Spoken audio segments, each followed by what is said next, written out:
Lotus Corp radio station. You want it? You got it. Reality radio done right. No nonsense, real and raw, just like you like it. He's corrupt, he's inexperienced, and he lies. Broadcasting from a broom closet in the Arizona Lotus Studios, it's Beef Vegan Presents.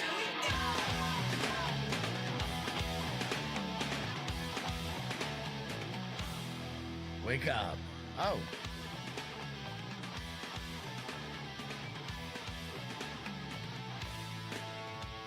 Yo, welcome back to the show. It's Beef Vegan Presents live on Rock 102.1 KFMA, streaming worldwide at KFMA.com on this beautiful Thursday, October 3rd. Good morning, Emil. Hey, how's it going, man? Pretty good. Let me get this in there. That's what she said. I know, yeah. So we had no wake-ups this morning.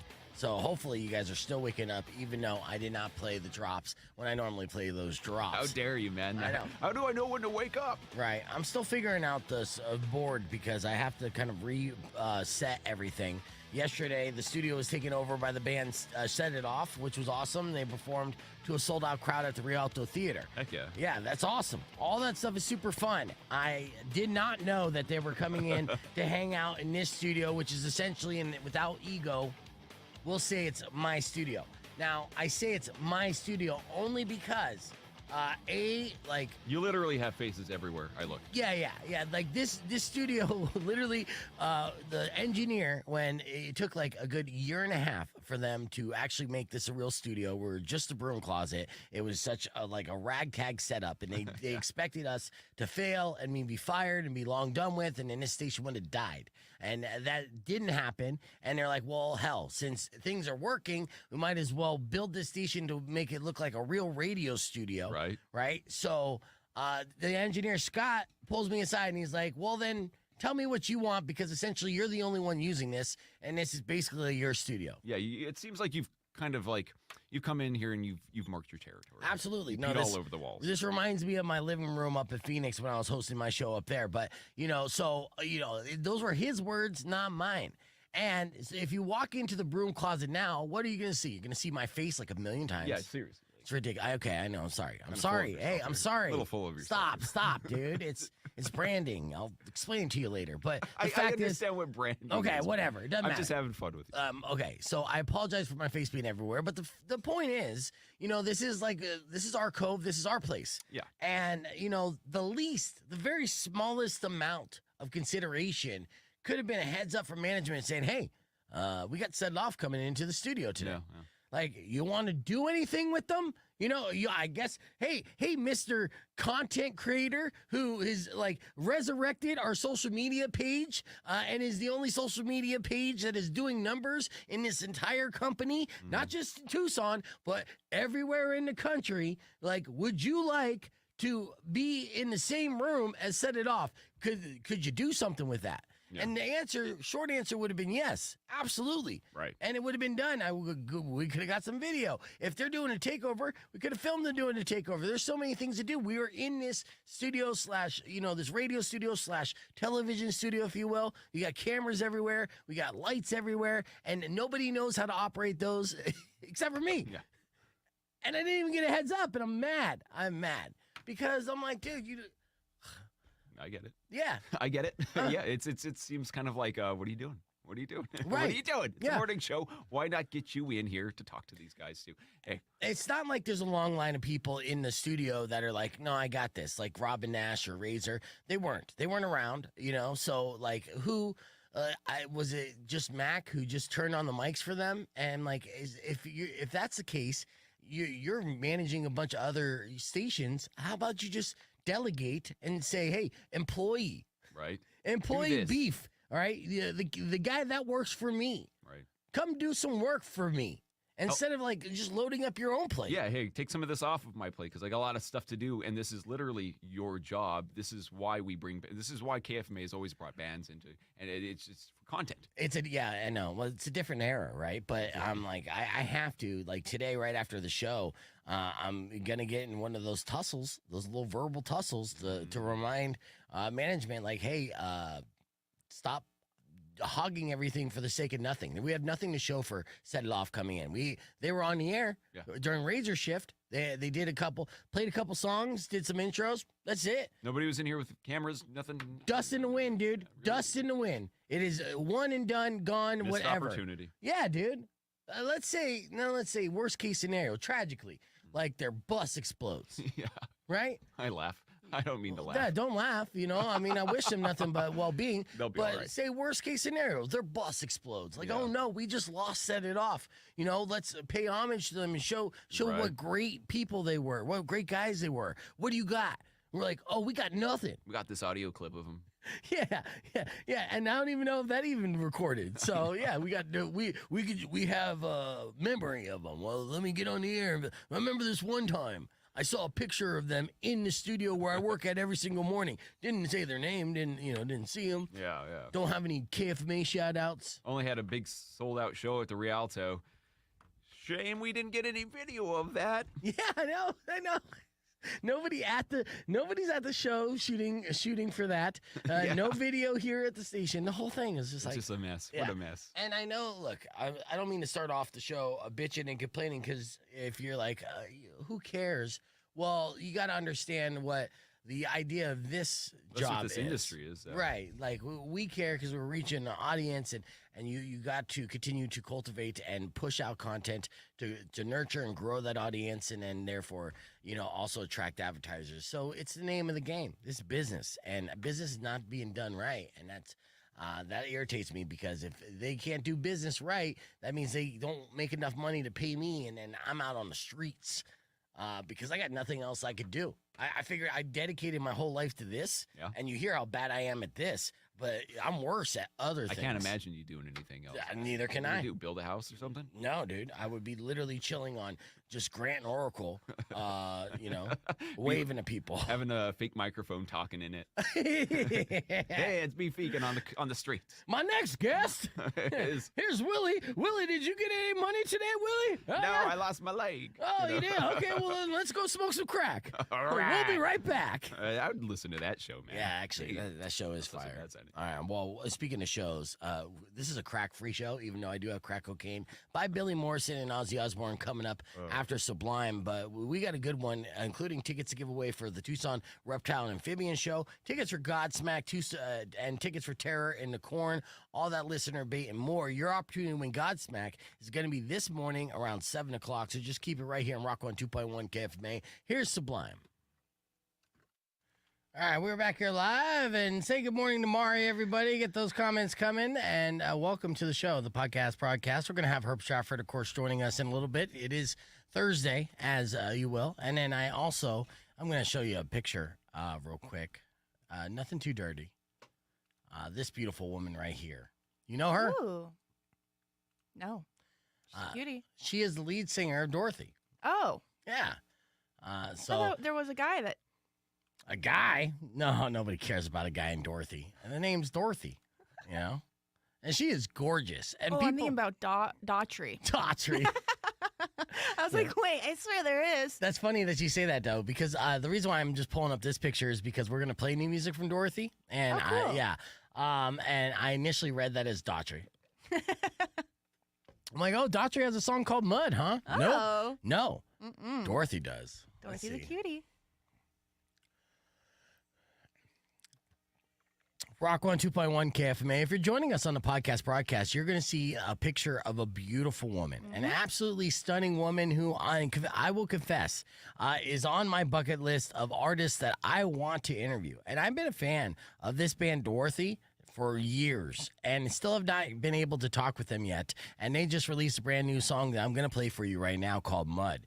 But she is a stunner. I don't even think her name is Dorothy. I'm forgetting what her name is. I just crush on her. But like seriously, legitimately, one of the most beautiful women in entertainment. But if you're talking about the rock world, she's up there, even hotter than, should I say? It's a little blasphemous.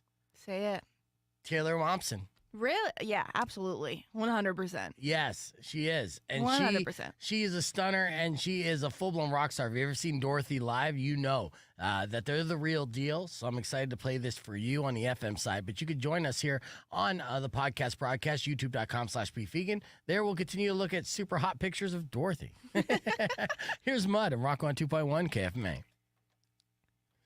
Yeah, it's a good song, too. No, I'm not listening to it, though. I'm just checking out Dorothy. Honestly, Dorothy, what is the inspiration for this new heavy stuff? Okay, let's see what Dorothy says. Let's see. Nothing. Nothing. Too hot to comment. I get it. I understand.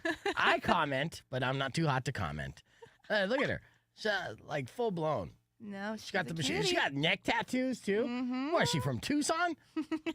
Beautiful. Yeah, that's new music that we're playing here. Welcome, everybody, on the podcast. Hopefully you enjoyed those pictures. And you should follow Dorothy on Instagram because, obviously, that is the picture platform. And there is no shortage of pictures there. So, so you think she's way hotter than Taylor Momsen, huh? Yes. Are you anti-Taylor Momsen? Because it does sound like there's a little bit of salt in that. A little. Yeah. A little. I mean, Pretty Reckless. Kudos to them. Yeah. Not my jam. And then I used to watch Gossip Girl. Okay. And you didn't like her in Gossip Girl? Her character's a little obnoxious. It's her character, though. Right? It bleeds into how I feel about her as a real person. That does suck. And for actors in general who are like really good at their job, if they're playing like a villain or somebody that you're supposed to not like, and then people just mistake that as that being it's a not person. Fair. Yeah. It's not rational. Yeah, because I'm like that on the air sometimes. You know, You are. Well, you didn't have to agree so quickly, but yeah, but that's for the sake of entertainment. Yes, you know? yes. Behind the All scenes. for entertainment. Behind the scenes, you're a big teddy bear. You're talking about me like I'm Taylor Momsen right now. I'm feeling the same kind of vibe. No. You're a sweetie. Let's see. Did the girl from yesterday get those Godsmack tickets? See, people are asking about this. I know. And Rosalie has not emailed me yet. But Rosalie, if you do see this and if you hear this, then make sure you email me, beefvegan@kfma.com, and I will make it right.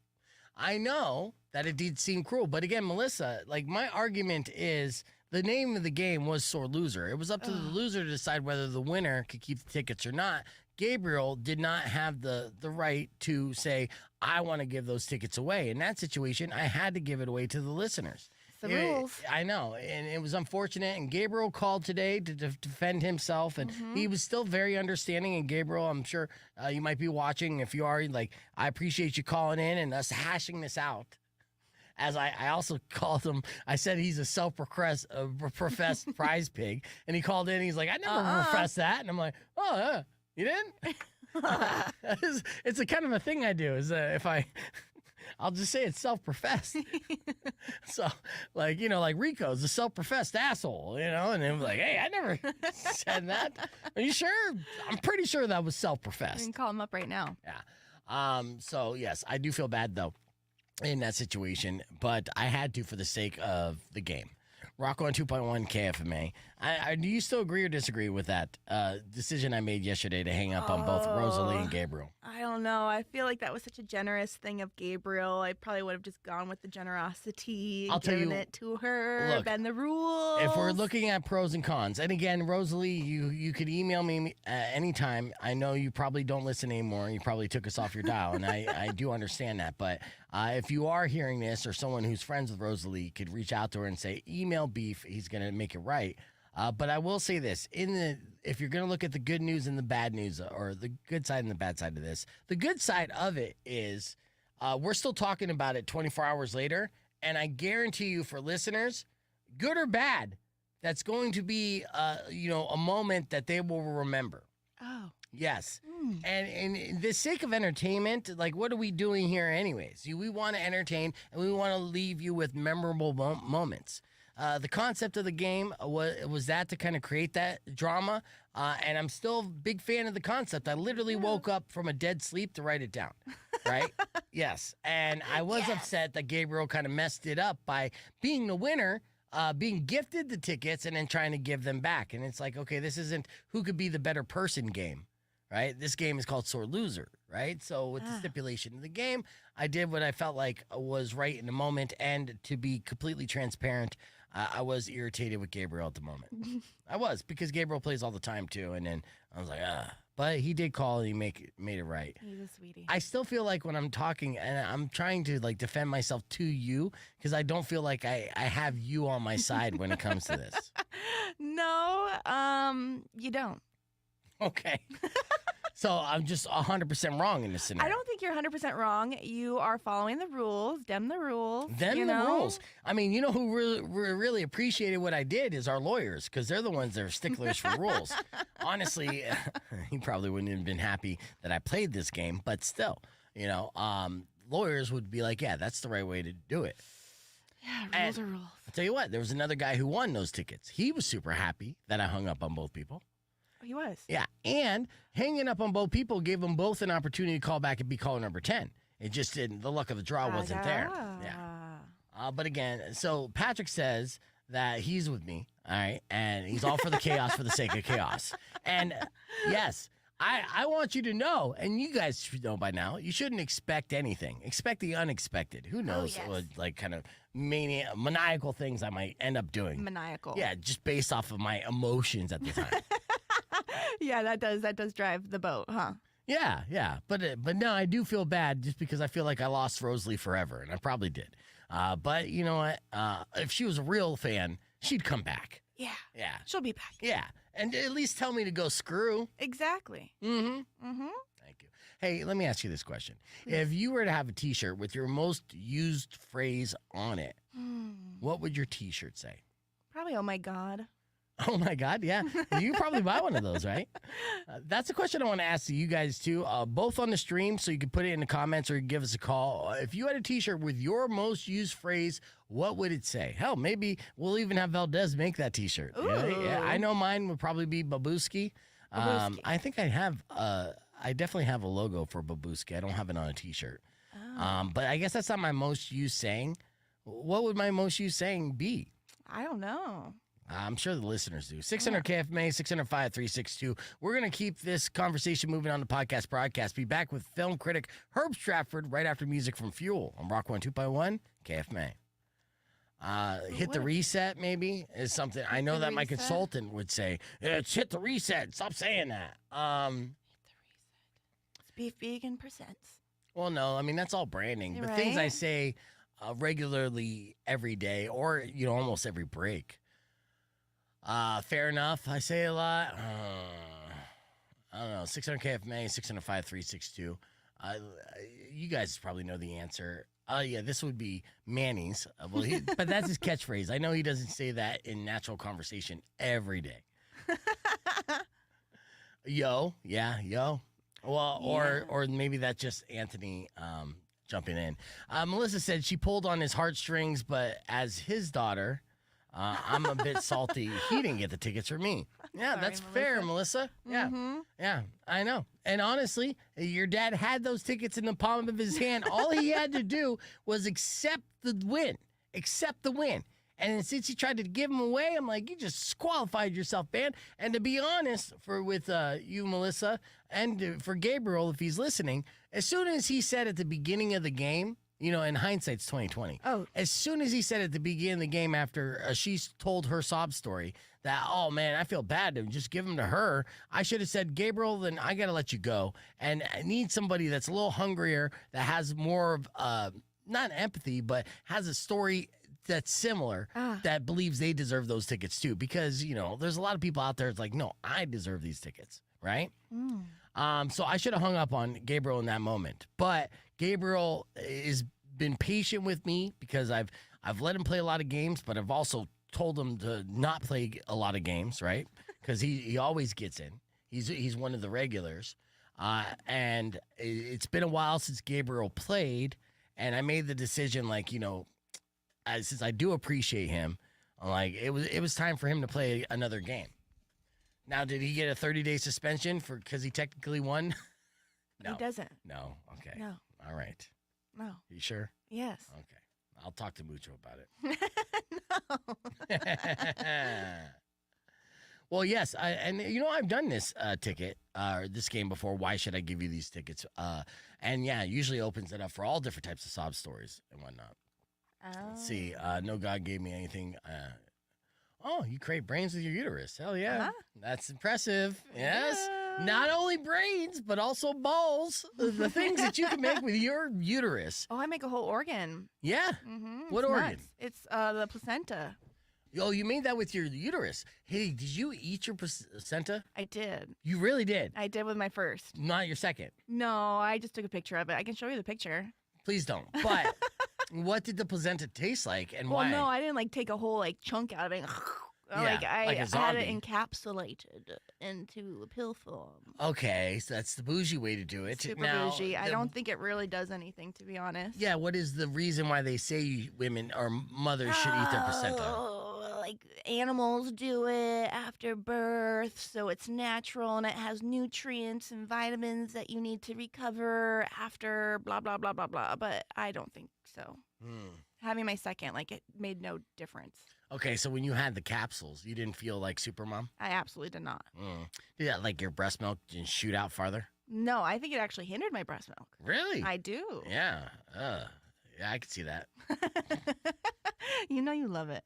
I can give you some more if you want. No, in fact, if you remember that clip, I gagged Oh, really you're so bad. dramatic. No, It tastes like cereal milk. It's amazing. I legitimately threw up. It was bad. It was super bad. I should have chilled it, okay? Yes. Maybe I should put an ice cube in it for you. 100%. Okay, we're going to have film critic Herb Stratford. He's just joining us right now. So as he gets situated, I'll play Morning Moron from this morning. We'll be right back after this. Hey, Emil, you ever been to a high school dance? Yeah. Okay. Would you ever show up to the dance buzzed, drinking a little bit? Did you spike the punch or did you pregame? Any of that? Yeah, I couldn't do that sober at all.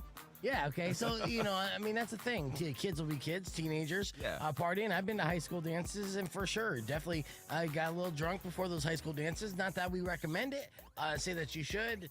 And it's a different era. I don't think kids are actually getting drunk as much. They're showing They're not up on drinking as much. Yeah. Yeah, they're showing up on edibles. But, some people still show up to high school dances drunk. In this case, our morning moron, who just happened to be the principal of the high school that was throwing the dance. Oh, no. Yes, police in Oklahoma arrested Mickey Repulje, or Principal Repulje, the principal at Bixby High School, after allegedly showed up to the fall dance smelling of alcohol.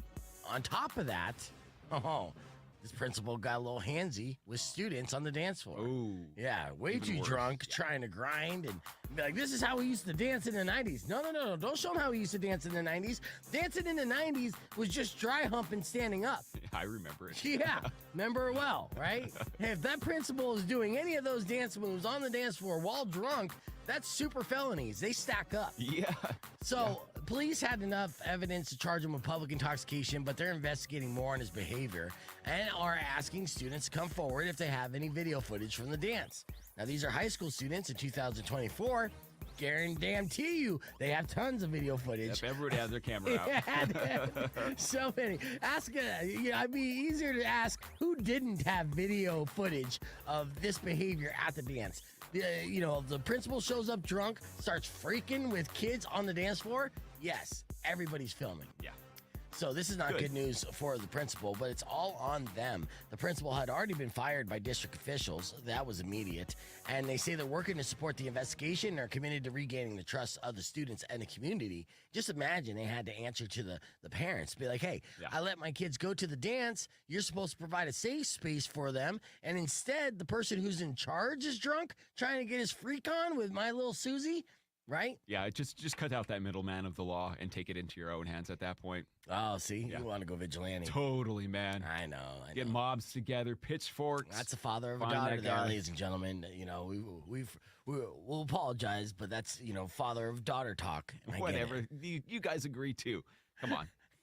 Well, anyways, being a principal or former principal of a high school and showing up to the high school fall dance drunk trying to freak the students will definitely make you a morning moron.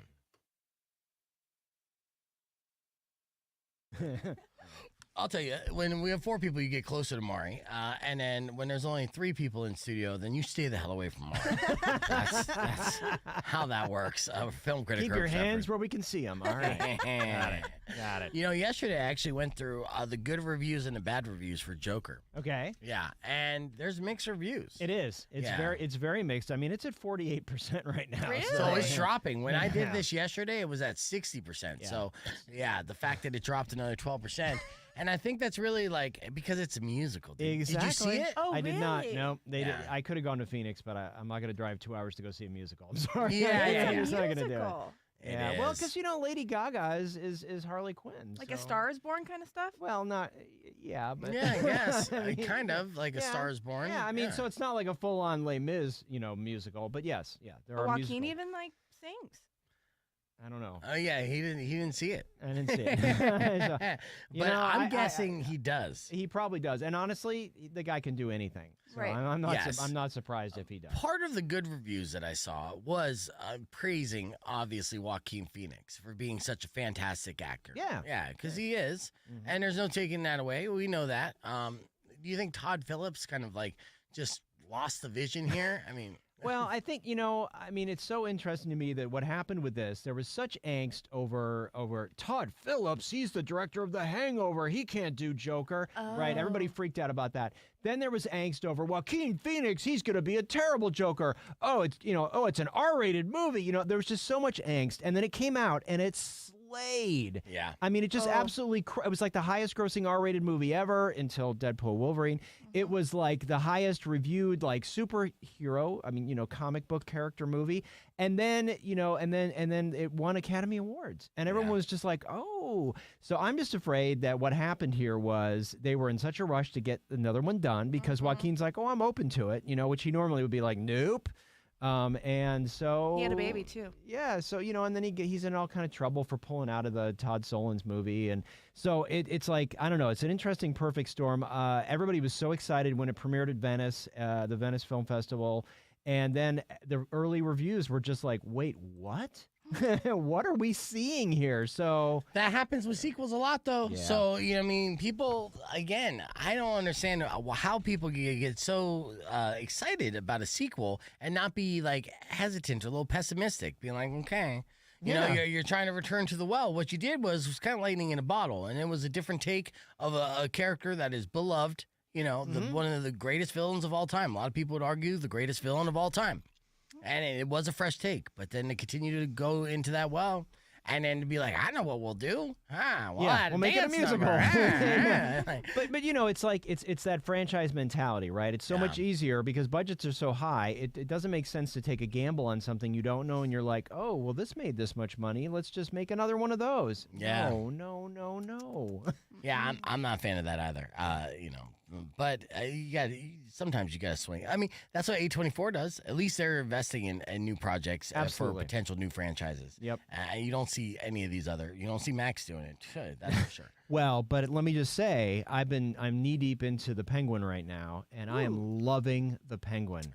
Really? Yeah, and I haven't So watched good. it yet because I'm waiting for a few episodes to go out so I could binge it properly. I don't want to. I'm spoiled. I don't want to watch an episode and have to wait a week. I'm already doing that with the challenge. I don't want to do that to myself 2 times over. But yes, I'm glad that I'm hearing good things on it, and it'll be interesting to see if it really, if the Batman or the DC universe will embrace it, or it will just be that kind of it's in its own different universe. See? No, I got to tell you, I was, because I've just been doing other stuff, I was sort of behind, and I'm like, all right, finally, I'm just going to sit down and I'm going to watch it. And I've watched 7 out of the 8, and it is so great because it's not, number one, it's Colin Farrell, so he's fabulous, right? Yeah. But number 2, it's he's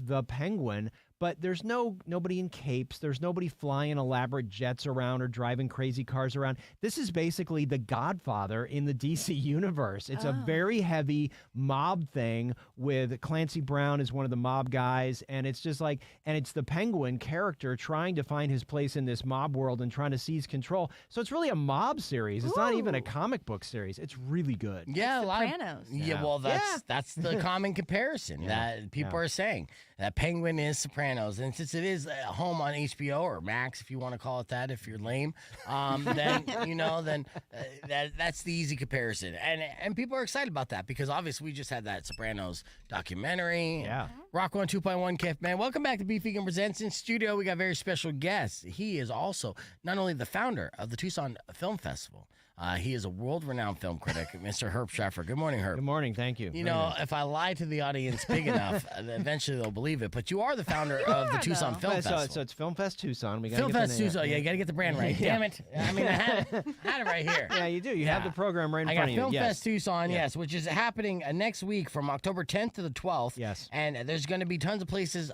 playing great independent films. Yep. And, even free outdoor films that are going to be happening at the Main Gate Square Plaza.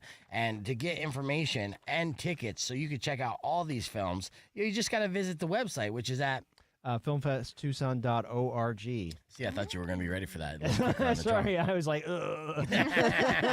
It's you. No one told me there'd be a quiz. Yeah, so welcome in, Herb. Now, I know that we're going to talk about the Joker tomorrow because that's the big release that is going to be happening this weekend, even though there's mixed reviews. I'm anxious to hear your take on it. There are other things that are being released this weekend in theaters. There's two things. The first is the Outrun, which is sort of the next generation's addiction movie, if you will. Ooh, really? I feel like every generation has to have a movie about a drunk or an addict getting sober, right? I just feel like like that. Yeah, Requiem for a Dream. I mean, there's just every 10 or 15 years, there's a really solid movie about somebody recovering and what they go through. So this is Saoirse Ronan, who is great. Love Saoirse Ronan, Scottish actress. It's nice to see her in her normal brogue. She doesn't have to have an accent because she's actually playing somebody that's sort of like who she is. Ooh. Nice. Not a drunk, but and she's lovely. I met her one time. She's a lovely young woman. How drunk was she? Well, it was in an award ceremony, so yeah. we met outside maybe the at a bathroom. 6. So I don't know. Yeah. So she plays a woman who's really a party girl, and she needs to get her life together. So she goes up to the Orkney Islands, which are off of the coast of Scotland, north of the Scotland of islands there, and it's like the most remote, windy place you could possibly go to sort of get her life together. And so this is not the Joker, right? This is a very sort of this is a think piece, and so a little bit more quiet. Her trying to figure out what she needs to do to reclaim her life from alcohol, basically. So it's very good. It's a very good film. 84% on Rotten Tomatoes. It is interesting that for her to try to overcome her alcohol addiction, she goes back to Scotland. It doesn't seem like the place to go. In fact, actually, this week it was announced that Scotland is raising the price of all alcohol by 30%.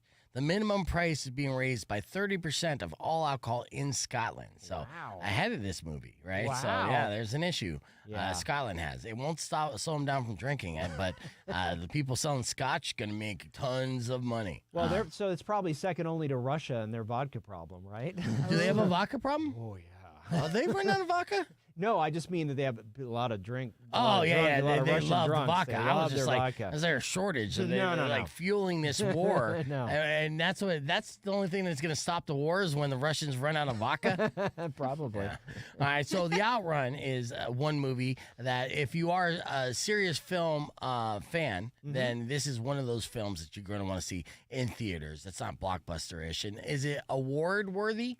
I think she's going to get possibly nominated for her performance. I mean, it's her, and she's wrestling with these demons and, playing a drunk, like playing a person with disabilities. Sometimes that's a ticket to awards. Yeah, Gold. is it almost like a shortcut or a layup to get nominated? Like playing someone with special needs, as pointed out hilariously in the Tropic Thunder. Sure. So like if you have any type of I don't know, condition. Yeah. And you play that person, you're like, oh, yeah, that tugs at the heartstrings. And also, I feel like it's like to make it believable is like an extra layer of acting. Oh, yeah. Right? So, Yeah. it's not like you're not just being a character, you're being a character with this challenge. So. I could play a drunk, though, too. I mean, especially at, like, Saturday night, like 2:30, I play a drunk really well. So that's method acting.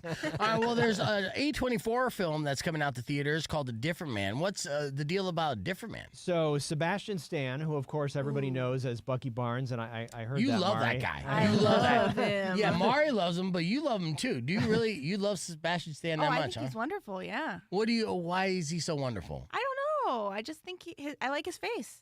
Okay, that was the correct answer. Honestly, I was hoping like face is what I was thinking. There's his face right there.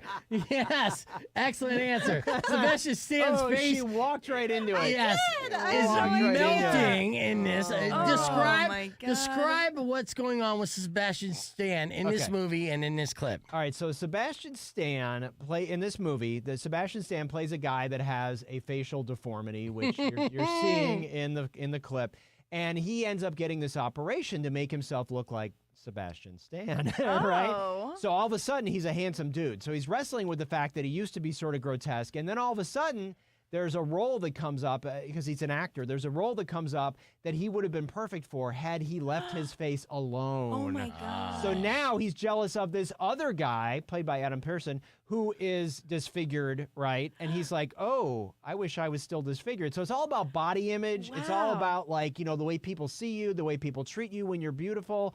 So, very interesting story, especially after coming after last week's film, The Substance, with Demi Moore, where she, takes that drug to create a new version of herself. Yeah. So all of this body horror, all of this body image stuff is very much in the forefront of Hollywood right now. Everybody seems to be doing stories about, being pretty is a curse, or, is it a blessing, right? I don't know. Yeah, it's funded So- for or against Ozempic, really, right? Depending on what side of the fence they're on. So 89% on Rotten Tomatoes, had a couple of festival screenings. Everybody's very buzzy about this. And, Sebastian Stan, for a lot of his career, he has been, sort of a part of an ensemble, right? Like Bucky Barnes and the Avengers or whatever. And also now we've got him coming out in The Apprentice, which is next week, which is the Donald Trump movie, yes, yes, right? yes. So he's having a moment. Sebastian Yeah. Stan is having a moment. Yeah, they're casting him and everything now, Maybe even eventually Gwyneth Paltrow will know his name. That's She might. a famous old story. This movie screams A24. It does, doesn't it? Yeah. Yeah, it really does. Such a wild concept. Yeah, and just even arty and like dark and twisted, and yeah, totally. Yeah, for a second I thought I was watching a live action episode of South Park, right? Like this seems like South Park worthy as well too. The acting in it's great. Everything that they're saying. No, it's very good. It's very good. It's funny you bring up South Park too. Just a quick aside. I don't know if you heard about the movie Casa Bonita. No. Okay, so it's called Casa Bonita Mi Amor, and it's about the South Park guys, Trey and Matt, and they bought this Mexican restaurant in Denver. Yeah. And spent like $40 million fixing it Oh up. yeah, I've been following that. The documentary is amazing. So definitely that's coming out soon. I'll have to pull it up on my list, but look out for that one just because you mentioned South Park. I just had to Absolutely. throw it out. Yeah, and I wonder how Casa Bonita is holding up. I know that they, it was delayed in the opening, or we're following it every step of the way, right? And and they had to renovate it and do this, and then of course there was an issue with the employees and how much they would get paid, and so there's a little controversy there. Big headache, honestly. But it looks like it's open, it's packed all the time, and people who go there, it's a blast. I mean, it's an institution for Colorado, and like It is. I mean, this is a Mexican restaurant that is like they have cliff divers in it. I mean, there's caves for kids to explore. Really? It's an oh my it's an God, it looks so incredible- fun, Mari. Like Yeah. if you were gonna do like a trip to Colorado for a vacation with the boys, I have family up Casa there. Bonita would literally be on the top of your list. But I think to get reservations, you got to book it out months in advance. I think it's probably true, yeah. And they started thinking they were going to spend $2 or $3 million, and they ended up spending like over 30. Oh. So I mean, it's a huge, but it's a really great documentary that's coming out. I can't quite find the release date, but anyway, that's coming out. Just What's 'cause it you coming out on? In theaters or on a streaming service? Because Manny's asking. I think it's coming out on Max. I think that's who bought it. So That makes sense. yeah. Max, finally starting to build up some content. Yeah. Keep going, Max. Yep. All right, well, we're going to keep the conversation going on the podcast broadcast. There, I'll show pictures of Sebastian Stan's lovely face to Mari. You can watch her melt.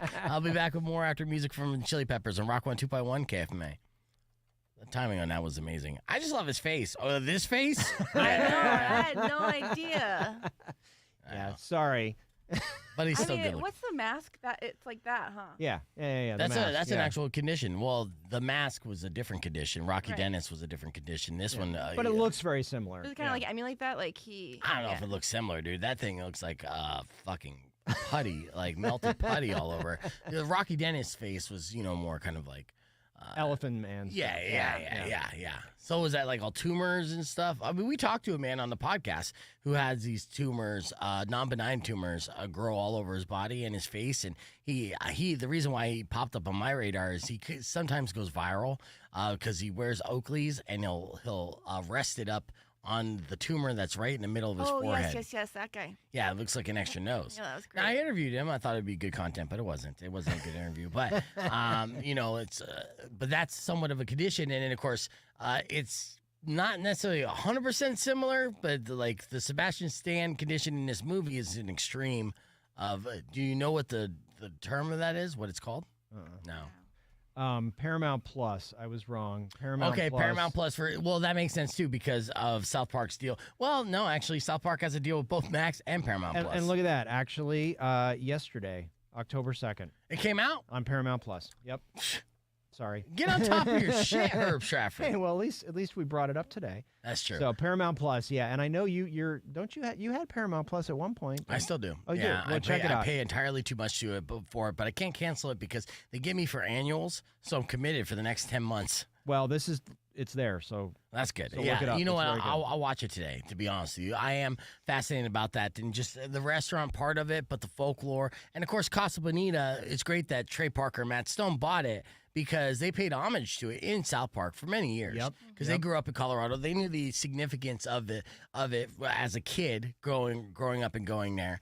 And it fell off. The quality was terrible in the last couple of years, and they were just going to shut it down. And so as a passion project, they said, no, we're going to save it. And then they're like, oh, what do we do? Yeah, and honestly, it's like they're probably. There's very few people that could have afforded to do this. Yes, exactly. Right? And so don't cry too many tears for the guys because they had the money, and honestly, the community has re-embraced the place because now it's got good food and it's amazing. Yeah. And they may never get all their money back, but it was the right thing to do. And also, it's like, I think sometimes people like that, they're like, okay, well, we make a lot of money and we make funny stuff, but it's like, what are we doing? You know what I mean? And this is really something for their community. This was a gift. And it's great to just watch their optimism over the period of time, just sort of like, oh my God, now what? It's just the place was such a wreck. So, yeah, because it was around for so long and it literally was falling apart from the inside out. Huh. So they had to almost rebuild it brick by brick. Yeah. Right? Yep. Yeah, okay. I'm excited for that.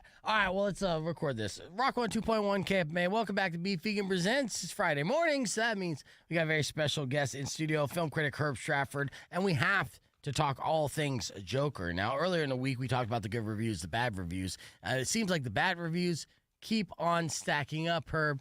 What can you tell me about Joker? So, the Joker has such high anticipation, and then, of course, the debut at the Venice Film Festival, everyone's like, oh, my God, like a DC, like a comic book movie is premiering at Venice. Venice is sort of skewing more pop anyway, but anyway, it was a big deal, and the fact that there was so much anticipation for this film because it was such a huge moneymaker, such an awards favorite when it came out in 2019, the first Joker movie, and then everybody sort of got a little bit worried because, oh, wait, Lady Gaga's in it and it's a musical? Now, hold on. What's going on with this film? Right. So it's sort of we all wanted more of Arthur Fleck. The question is this what you wanted? Right. I guess is the thing. This is what Todd Phillips thought you wanted, the director, of course, of the Hangover series and among other things. So there's been a little bit of blowback. It's starting to go down pretty rapidly on Rotten Tomatoes. It's at 48% this morning, and you said it was higher than that earlier. 60% earlier in the week. Yeah. But those bad reviews were stacking up for sure. Now, granted, some of that is fanboy pushback. Yeah. Right? There's no question about that because some people just wanted another 2 hours of the first movie, which I don't think Joaquin would have signed on for. To be honest with you, like the dude does not.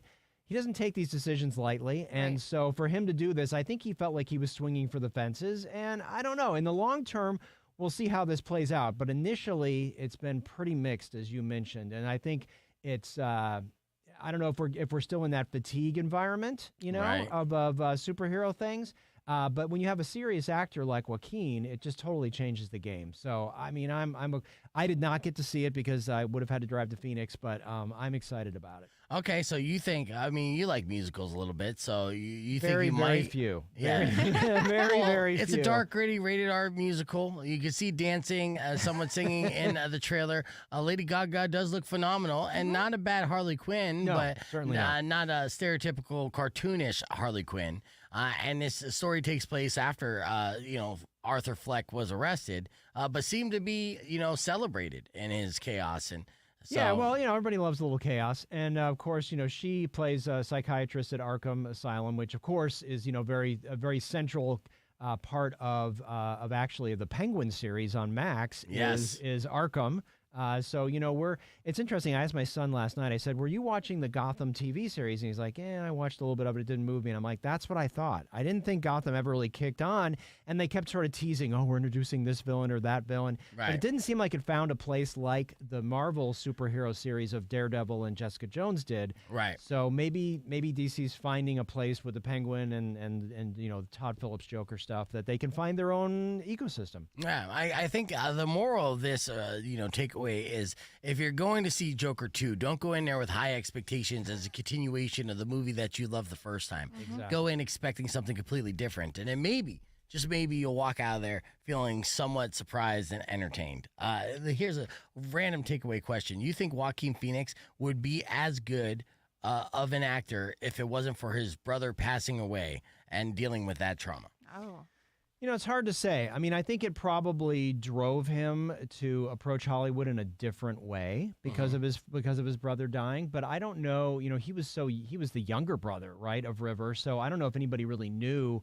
But I think there's a little something there. I do. Okay. Yeah. I do. Well, I do think he's a great actor as well. So kind of excited to see Joker follow a deux. Folie A, deux. That was close. That was close. Way to go. Totally shoot from the hip. Totally forget. All right. Well, thank you, Herb Stratford. That's Herb Stratford, everybody, the arts and culture guy. We're going to hit the reset, be back with more right after this. Rock 102.1 KFMA. All right, there you go. Joker review. What was River in? Oh man. Stand By Me. Yeah, he only really was in probably like 5 or 6 movies, and then He was of the course- better looking brother. Yeah, He was a good looking kid. wasn't he in My Private Idaho with Keanu Reeves? I think he was, yeah. Yeah, Yeah. yeah. So he outlooked Keanu. So he's a better looking actor than Keanu Yeah, Reeves. and then of course he had a drug sort of OD in front of the Viper Room. 100% from a speedball. Yeah, just a heck of a way to go. And Joaquin was there and witnessed him die. And, that's a kind of trauma because he was, he loved his brother, obviously. That's the type of trauma that kind of can fuel a great actor. And his whole family, their whole family, the Phoenix family, they all have strange names. They all were sort of homeschooled. They were all sort of hippies. Yeah, they were like school bus living hippies. Yeah. So I mean that also I think informs his performance of the way he was raised and the sort of the creative forces at play. But I mean, the guy's got such range. I mean, Gladiator. I mean, come on. Gladiator's Joaquin classic. is amazing. Do you like Joaquin Phoenix's face? I do. Even with the hair lip? Mm-hmm. Okay, just making Yeah. sure. Interesting. Interesting, because we hate it. So, No, it definitely gives him character that other people don't have. Yeah, he's unique looking. Yes. Yes, and River was also young Indiana Jones. So That's right. They were actually considering passing the mantle to River as being the next Indiana Jones, and that didn't necessarily happen, right? Yeah. Actually, I just made that up, and it's probably not true because he was playing young. Well, Indiana. but that could have been true. It could have been. yeah. I mean, you know what I mean? He could have worked into it. I mean, young Indiana Jones was never really very well received, which is unfortunate. But yeah. Well, that was another scenario of returning to the well too many times. Yeah. Well, there is that. After Crystal Skull, I don't know if we needed anything else. And yeah, anyway. Yeah, that's how it is, though. All right, 30 seconds. We're going to be on the air. We'll talk about Salem's Lot, which is appropriate for October. Oh, that's coming out. Before you got on the air, I gave Mari the psychological reasons why women, prefer true crime docs and horror films. Okay. And it was It was eye-opening. There you go. See, I was good. Controlled fear. Controlled fear and anxiety is one of it. Fear mastery and empowerment is another reason. Preparation for real world threats is another reason. This is according to psychologists. Yeah. And it makes sense just because we got to remember and we're back on here, Rock 102.1 KFMA, and you're looking perplexed when we talk about the reason why women love horror films and true crime, but you forget. You are like a 6'5" man, so you don't walk around You're right. feeling the same level of fear and anxiety that a woman would in, like, say, a crowded area with a bunch of guys. No, you're right. Yeah. You're right. And so you're right. I mean, that's actually very insightful, though, that is part of why, because there is that sort of, true crime is one of the biggest things right now, especially in unscripted worlds. But it's just like people can't get enough of it, and obviously it's female driven because a lot of the decisions about entertainment are made from the female perspective. So that's so interesting. So it's maybe it's escapism, but it's a control, and it's okay. Yeah, it's processing societal fears, and engagement with morality and justice is part of the reasons that psychologists say that women gravitate towards horror films. And the reason why we brought it up is because I was asking a trivia question about horror films, and the first 5 callers were all women, and she was kind of surprised by that. But I'm like, I'm not. That's the genre they love, and honestly, like, that's the no surprise revelation in dating when a girl's like, well, what's your favorite genre movie? I like horror, and you're like, oh no, really? Like, of course you do. Unfortunately, it's like, it's ingrained in you. Yeah, you're gonna love it. I'm more surprised that you had 5 female callers. It's actually. Oh, she was shocked too. Yeah. Look, the ladies love listening to the show. They like the throwback music that we play, and they like the charm sometimes of Mari. All right. Well, speaking of horror films or even horror franchises, there's a big release happening to Max from the king of horror. That's Stephen King. Yeah, and this is one of those stories. So many of Stephen King's stories, you're like, oh, God, I just want a real adaptation, right? Like Pet Sematary is one of those ones where I just like, can you please get it right? It was so terrifying on the page. So anyway, this has been a miniseries 2 different times before, right? Oh. On broadcast TV, because, well, actually the first one was broadcast TV, but, it was never really done very well. The story basically is around a writer who comes back to a small Maine town, surprise, Maine town, Stephen King. Oh, yeah. And to write about a house that he had a weird experience with, and this is sort of set in the 70s, as it would be, because that's when it was written. And the whole town basically has a vampire problem. So, on the surface, you're like, all right, how many more vampire things do we need, right? And we've had so many sort of mediocre versions of this story. So I went in with a little trepidation. It's not a miniseries. It's a standalone 2-hour movie, hour and 45 minutes. Nice. And and actually, I was really pleasantly surprised. There's some nice jump scares. There's some really quality stuff. There's some great cinematography in this. It's very much an old school horror movie. You're like, okay, they got this one right. Awesome. I totally dig this. So this is definitely worth a watch. The Rotten Tomatoes score is a little bit low, I think. It's at 53, which I don't know where that's coming from, because it's definitely not a 53. But that's what's the early buzz on this. But I mean, it's a really solid film. It's very well done. And I'm glad to finally see. And also, this has been on the shelf for a long time. Right. Really? They made this a while ago, and everyone was like, release it. And almost not to the extent of the Zack Snyder cuts. But I mean, people are like, come on, we know you're done with it, put it out. And I'm glad that they waited till October, because it's perfect. Yes. Oh, yeah. So if you want to watch a brand new horror film for free on the streaming services, Max's Salem Lot. And I do remember them, Stephen King in particular, talking about Max releasing it. And I was afraid it was going to be one of those projects that they shelf forever and just do a tax write-off. Like Batgirl or something. Yeah, dude. Like, stop doing that, man. You already spent the money. So, perfect in time for the spooky season. We're going to keep the conversation moving on the podcast broadcast. Be back with your beef tip after these words. It's Rock 102.1 KFMA. Yeah, hell, it's been a couple of years. Yeah, no, it's been a while, and I think I'm just like, I'm glad that, and that's probably why Steven was like, release the damn thing, because he's seen it, and he was like, it's good. If he doesn't talk about it, then oh, he's not happy with it. Yeah. So no, it's very good. So and he'll be very vocal on projects he doesn't like. And Max is killing it. I got to tell you, Max is really between the Penguin and they're finding their stride. Yeah. You know, Good. I'm less worried about them than like Paramount. I think is in trouble, and Peacock I'm always worried about. But I think Paramount Plus, and we haven't talked about the challenge because we had a good episode this week too. Yeah, well, I started watching it this morning, and I haven't fully watched it, which I will do later on today. Got a lot of stuff to watch, apparently. And Todd, what do you mean you're only here to support Herb as he faces his bully's energy? Todd, I missed you. I was wondering where you were. Thank you, Todd. I just sent you an invite if you want to pop in for a second. I'm like, where's my buddy Todd, man? What did I do? Did I take tickets away from you, too? Am I alienating people one at a time, scaring them off? I missed my Todd, man. Yeah, it's good to see that you're on there. And I'm not Herb's bully, by the way. I will say this about Beef and Beef's defense.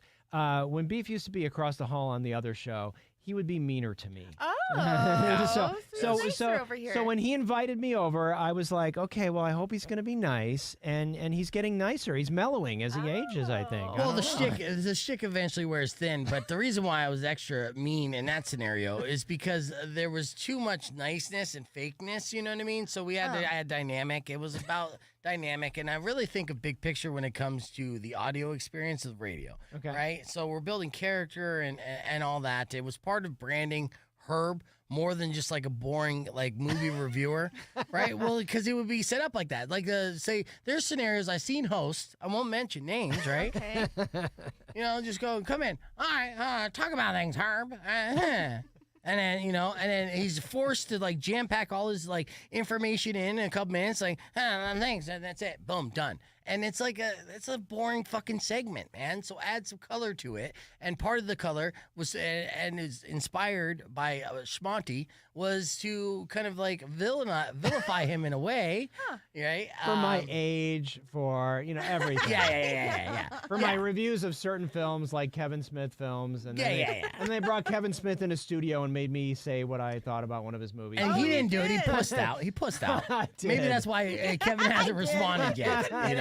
I will do a follow up today, though. I would too. I would do the same thing. Herb. Yes, but I would hope that there were people out there listening that appreciated the just the dynamic and the entertaining value of that, and of course it was done with love. Yes. And there wasn't any genuine No, and I know that, and I know it was for radio, but yes, you are. I did bully you. You're nicer though now. Yes, you definitely are. I do because I do appreciate you, coming in and stuff like that. Thank so yes, but I do like making fun of you as well. And so, because look, dude, it's not like the rule of making fun of people is you don't want to like punch down. Okay. Oh, dude's a fucking tower, dude. He's like 6'5". Let's be honest. Let's break it down. All right. Okay. 6'5", good-looking man. Beautiful wife, happy life, successful. Blah blah blah. Yeah, make fun of that guy. Take a couple of fucking pegs off that dude. So yeah, that's punching upward and jumping while doing it. So I saw that. And see, Todd, Herb's facing his bullies. I just can't win with Todd, but that's okay. I still miss you, Todd, and hopefully we get you on the show here again soon. I know people miss you. I know popping in remotely, my audio levels on this podcast have been driving me insane. They haven't been ideal. No, like ever since I talked with Johnny Congos remotely, they've been, if I do pre-recorded segments, I saw a comment today that those levels were too low. If I have someone patch in, those levels seem too high. On the replay with the Tucson 10 yesterday, I noticed those levels were pretty high. And when I was doing my clips, I had to re-edit the volume. So I'm still figuring it out. I'll probably get on the horn with StreamYard sometime this week or next week to troubleshoot with them. So we'll see. But it was an excellent job as always, Herb. We're going to get into a beef tip here in about 30 seconds. And so I think I'll ask you, which beef tip should I go for today? A beef tip on how to stay fit by eating dessert first, or to declutter, try the poop rule. If you want to know more about the poop rule or how to stay fit by eating dessert first? That's a toss-up for me, man. Those are both super interesting. Yeah, they're both good tips. All right. Let's go poop rule. Oh, you are? Of course we are. This is good for I want dessert. ADHD. Oh, you wanted to do the dessert first? I would love to eat dessert first. Well, you can eat dessert first, and welcome back to the show. It's Beef Vegan Presents and Rock 102.1 KFMA, as you know. I know that we're going to wrap things up with a beef tip, but I'd like to thank everyone for listening, as always, all of our winners, even the people who didn't win tickets. I'd like to thank Emil for coming in, of course, Mari, and film critic Herb Stratford. Tomorrow morning, we're going to have a bunch of people in the podcast broadcast. It's going to be a party, but we'll continue to give away tickets for Terror in the Corn, the Reptile and Amphibian Show, and, of course, Godsmack. Before we leave you, I want to give you a beef tip. And a beef tip is from a physician that said if you want to stay fit and you want to lose weight, next time you go out to eat the dessert first. And this is called food sequencing, right? So we're talking about staying fit by changing the order in which you eat, other known as food sequencing. Some claim that by starting a meal with like a salad bowl or a dish of vegetables, you can significantly reduce the amount of carb-rich foods you want to take later on in the meal. But there is a study from Imperial College London that suggests starting off with a sugary dessert might be the way to go. But doing that, according to their research, it resulted in the brain quickly determining that they'd taken in enough food to kind of squash the desire to overeat later on. So next time you go out to eat, if you start with dessert first, your brain's like, oh, you're done, son. Because you pretty much trained yourself to end your meal with that sugary treat. But this time, you could trick your brain, outsmart the brain, if you will. And say, start off with that delicious dessert, which you know you wanted anyways. As soon as you sat down at the table, you were looking at the dessert saying, I can't wait to get to that part. I like and usually a lot of times you're too full to even fully appreciate and enjoy the dessert, which may potentially be the best thing on the menu. Right. So start off with dessert first, trick your brain, eat less, get fit. That's your beef tip. Thank you. Yeah. And you should always take health advice from this body. This Adonis. All right. Don't forget to subscribe to the podcast broadcast, youtube.com/beefvegan. Robin Nash is up next. Enjoy the rest of your day. Drive safe, ride safe, and as always, rock local. Later. When you wish upon a side of beef, soon will thank come you guys. an end to all